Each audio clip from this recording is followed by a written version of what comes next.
أعوذ بالله من الشيطان الرجيم. بسم الله الرحمن الرحيم. قل يا عبادي الذين أسرفوا على أنفسهم لا تقنطوا من رحمة الله إن الله يغفر الذنوب جميعا إنه هو الغفور الرحيم.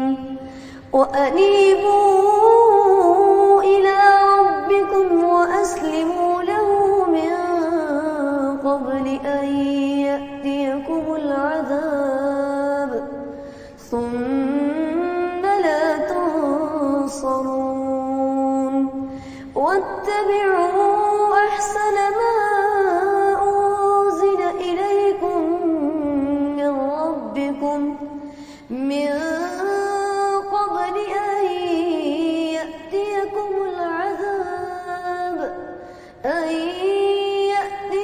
العذاب بغتة وأنتم لا تشعرون.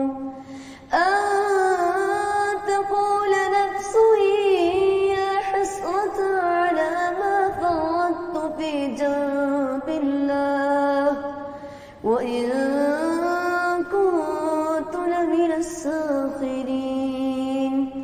أو تقول لو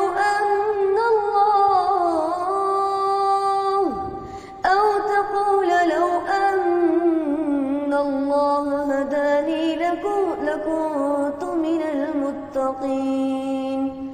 أو تقول حين ترى العذاب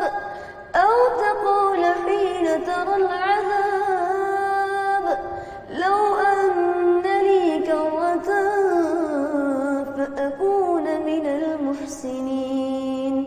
صدق الله العلي العظيم.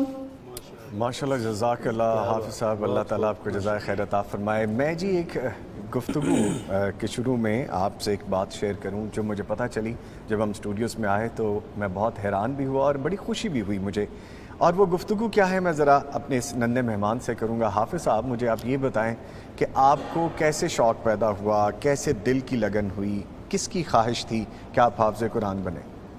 जी, मेरी मम्मा की ख्वाहिश थी कि मेरा बेटा हाफ़िज़ कुरान बने, इस वजह से हाफ़िज़ कुरान बने। यानी आपकी वालिदा की ख्वाहिश थी कि वो आपको हाफ़िज़ कुरान बनता देखें। जी। तो आपकी वालिदा, जो मुझे पता चला कि वो आप छोटे थे तो उनकी वफ़ात हो गई जी।